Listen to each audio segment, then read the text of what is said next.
because he's some of the most successful companies out there, and they just take a picture of the product, and it looks so boring, cold. But if you can actually, it may not even have anything to do with the person in the ad, but just standing alongside it, holding it in their hand or whatever, or pets, often that works as well. You'll probably find you'll get at least a 30 to 50% higher response to that product, or at least gaining attention to it, than if you were just to take a picture of the product. But there is definitely a difference having a picture and not. It's like day and night. The ordering coupon, again, if you are developing a whole order coupon form, these are some of the things you want to consider. Again, visual, we actually buy by pictures more than by text a lot of times. So if you want, they have to detach the order form, just show a little pair of scissors. I mean, if you can afford it, you'll perforate the actual page to make it that much easier to tear off. But initially, at least show some dotted lines and maybe a pair of scissors that they have to separate it when they order this product from you. Call toll-free. Again, it doesn't cost anything today to get a toll-free 800 number, and it's very affordable. I mean, with Bell, they probably charge you a premium, but these resellers today, they'll give it to you for free. As a matter of fact, they'll give you a custom number. So if you're Pizza, they'll give you 1-800-6977, whatever their phone number is. And again, you're spoon-feeding words to them. Again, you're just hand-holding them in the ordering process. So in this case, it might just reaffirming, yes, I'd like to get started, or yes, start me today. And then at the very top, make sure that you have somewhere a reference that you want them to print this information for order processing. I just in February, I was involved with doing a opening workshop for the Ontario Chiropody Society. This is the foot doctors, and they have a 3-day conference. So I came on Friday night to open up on steps to private practice there. And if you ever said doctor's handwriting, you'll know why you want customers to print. Not only does it slow down the ordering process, but this is where you make captured information wrong. What you thought was a 3 might be an 8. And this is where a customer phones up and say, I placed the order by the 800 number. I waited 2 weeks, and it still hasn't shown up. And then you check your manifest, and it did go out the day they ordered it, but you sent it to 38 instead of 33 or what have you there. Or you spelled there's nothing worse than spelling a customer's name wrong. It's very personal. So again, ask them to print by putting blocks so they can't even write into a blank line or what have you there. You really got to hand-hold them in the ordering process there. Make it as simple and easy to understand. I guess that probably sums that part up. Order form should be at the bottom and as the very last step. Again, that special note here, ordering should not refer back to the copy for information. So anything that's relevant, the minute the customer goes back to the sales letter at the top of the ad, you probably lost half of your customer's interest. You want to keep them at that ordering process. It's sort of like putting a pen in a customer's hand just to sign the contract. That's really what you're trying to do. And again, payment options. Today, you can set up what we call a mail order merchant account. So again, a lot of customers today, rather than having you send a check if it ever comes, say, hey, we take credit cards, Visa, MasterCard, or American Express. So you just capture it over the phone, and then you can process it, and again, it's just as good as cash. Where you get a mail order merchant account, because statistically it's been proven if you live in a smaller town, you have a better chance without putting up a big deposit. You do have to put some kind of security deposit if you want a mail order merchant account. Unlike a retailer where customers sign the sales slip, in the mail order business, you're taking a customer's credit card information without a signed signature there. So unless you back it up with an order form signing and authorizing this credit card, you often are required to put anywhere from $2,500 to $10,000 security deposit for any chargebacks that might occur. But again, if you reassure the bank that you'll take back any chargebacks, no questions asked, then they'll probably be a little easier on you. But if you try to resist their contract, and understand, this 2 years ago, they actually, to qualify these mail order merchants, they've actually now put a $250 application fees. So there's no guarantee you're even going to get approved, but they want you to submit $250 with this application. But it's definitely the difference of making a sale or no sale without, and I can tell you, we would not even be in business today if we didn't have a merchant account. Today, very few people use checks, surprisingly. So just be aware of that. Another important part here, oh, sorry, we changed the slide here. The mailing envelope. Again, these are some tips to consider if you are going to supply an envelope or if you're going to send it out in a mailing envelope there. Consider using a colored envelope. Canada Post does not really have any restrictions other than maybe a black envelope. But the difference here is you're trying to get the customer's attention.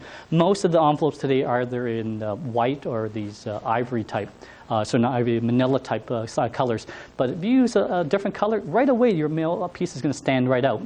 On the outside of the envelope, again, it's just sort of a curiosity approach. By putting something that's free, something special, you'll get the customer to at least open up and curious to see what's inside there. Confidential, personal, again, these are little things that often work. As long as you have the name of the customer and the mark it personal or confidential, again, there's a good chance they'll open it up. Postage stamp or prepaid.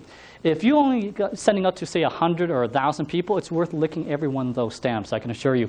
Pitney Bowes, Ascom, Hassler, some of these large mailing equipment companies will say, yeah, get a postage meter because it'll give you a professional image. It's much easier to process. But again, in the mail order business, what we're trying to do is personalize our offering. If you can handwrite their address personally rather than typing or using a gum label, chances are you'll get a better response of them opening up the envelope than if you were to use all these fancy electronic equipment. The sales letter, again, just like the sell copy in a mail order ad, in a direct mail offering there, now you can go on 5-10 pages to say, and I guess to qualify why you're charging them $300-400 for your product. So again, in a sales, but when you're starting out a guideline, I would say keep it maximum of 2 pages. But by experience, some of the best copywriters in the direct marketing companies, literally they do 5-10 page sales letters, but they can keep your attention right to the last page. Some tips in doing up the sales letter: should appear typed personally, including a signature. So again, if it's only up to 1,000 pieces, personally hand sign at the end of every sales letter there instead of using a rubber stamp or just printing it, your signature. It just looks, because it loses that personal touch if it's just printed off. Keep maximum 2 pages of sell copy, write in short sentences. So again, in this area here, it's better to have 20 short sentences than 3 long paragraphs. Use double-spaced typing. Avoid long, complex, and uncommon words. This is really important here. Whether you're selling a medical product or a children's product, the vocabulary you're looking to use here is about a grade 8 or grade 9 maximum. Anything more than that, you're talking above or below to certain candidates. And you just don't want to lose those sales otherwise. Using indents, underlining, bolds, italics. These are little things that will bring attention to certain parts that you want them to. So every time something's free, that's when you want it bold. Something it might be a phrase, that's when you want to italic it or what have you there. And again, certain parts like their name, you want to underline it or what have you there. Direct your letter to the individual. If you know the person that you're directing the letter to, try to include their name in there as much as possible. So instead of talking about yourself or you, try to include their name. There's nothing more, I guess, than using for someone to see their name in a sales letter.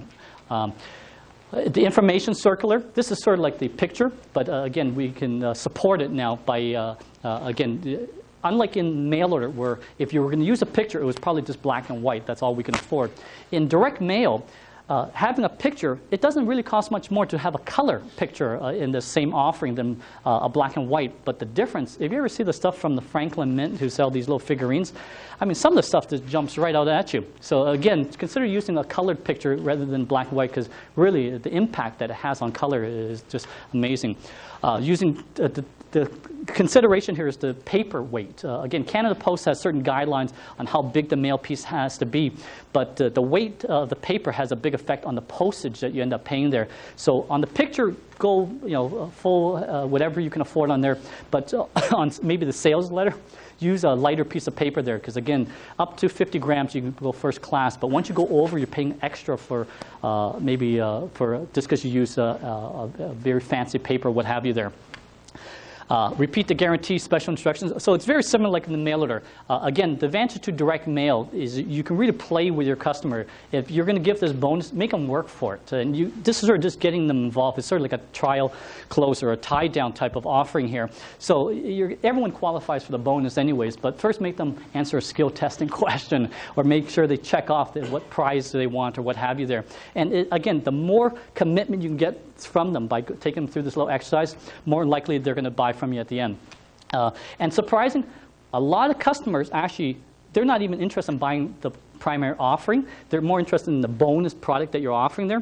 But understand, this is valuable. Even though they don't initially buy the first offering, what we're trying to build here is a customer list, because it's easier to sell to an existing customer that has a relationship with you than to keep finding new customers there. So it's better to give them this bonus gift, but they know who you are now, and hopefully you have a line of products. So you're selling children's book. They may not want the first book that you've offered to them for 50 cents, and you're giving them a bonus book along with this. But next time you have another another children's book, you got them on the list, they know who you are, chances are eventually they will buy a couple books from you.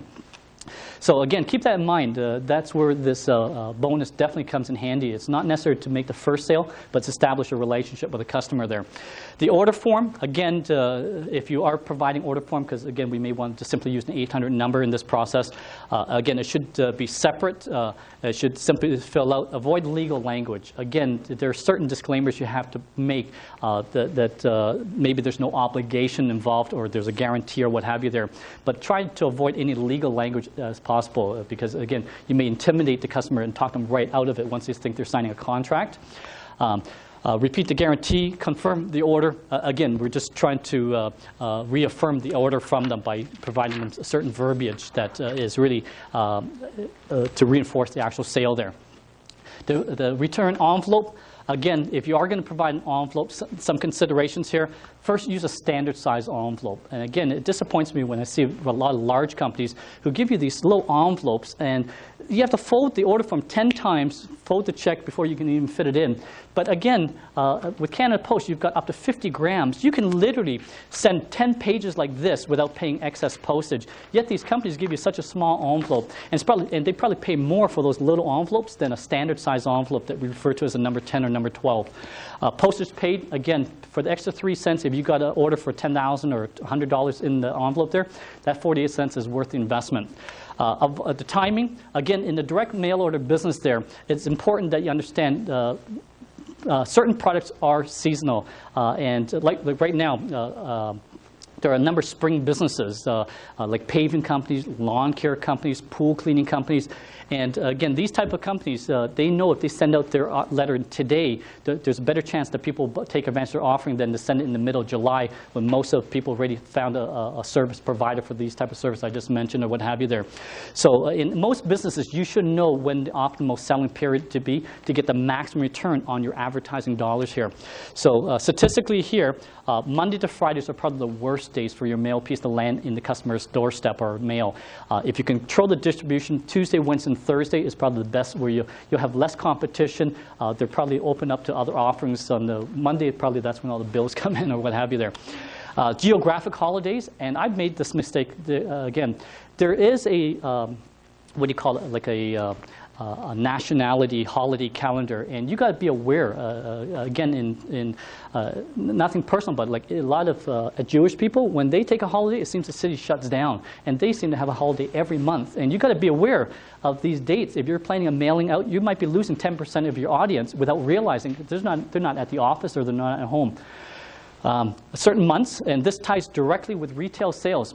From September to February, most retailers realize anywhere from 60 to 70% of their sales in these 5 months. And the rest of the month, they sort of fill in the sales time. So for the same dollar you spend, you'll probably get more response in these months than if you were to send out a mailing in July or what have you there. The key to making money in the mail order business is once you have an ad that works is to repeating that same ad in similar publications. So if we know we're going to try it out in a newspaper, we start off with the Toronto Sun. We know this ad is working, we'll then roll out to the Toronto Star, then maybe the Financial Post, the Globe and Mail, go out to the Ottawa Citizen, maybe the Montreal Gazette, the Edmonton Journal, Vancouver Sun, or what have you there. But the key to keep track of where all these orders are coming from is to code your ads there. So you put a certain letter that you know. The number might represent a month or a specific day that you ran the ad. The letters might represent a specific month or the publication or what have you there. Testing your ads, that's really the key. Forget spending $5,000, $10,000 on a real fancy ad. Start with small classified ads and surprising. And the main thing is focus on some of the key areas. It might be the headline. Forget the sales letter. That might be a very small part. Within the sales letter, it might be the first opening paragraph that you want to work on there. It might be the picture. Again, look at maybe showing the product in use and using some color instead of just taking a picture of the actual product that was supplied by the manufacturer or what have you there. And then I guess for some final notes here, and I guess we're closing time here. Again, there's some resource information that you may want to take note here. In compiling lists, again, I said earlier, the best customer is an existing customer than to keep finding new customers. You just cannot sustain a business if you have to keep looking for new customers. You need a base to work from, at least to pay the everyday expenses there. So the first one is by creating your own list. And the best way I've found and the lowest cost way to do that is by writing small classified ads. This is just to flush out possible candidates of customers. So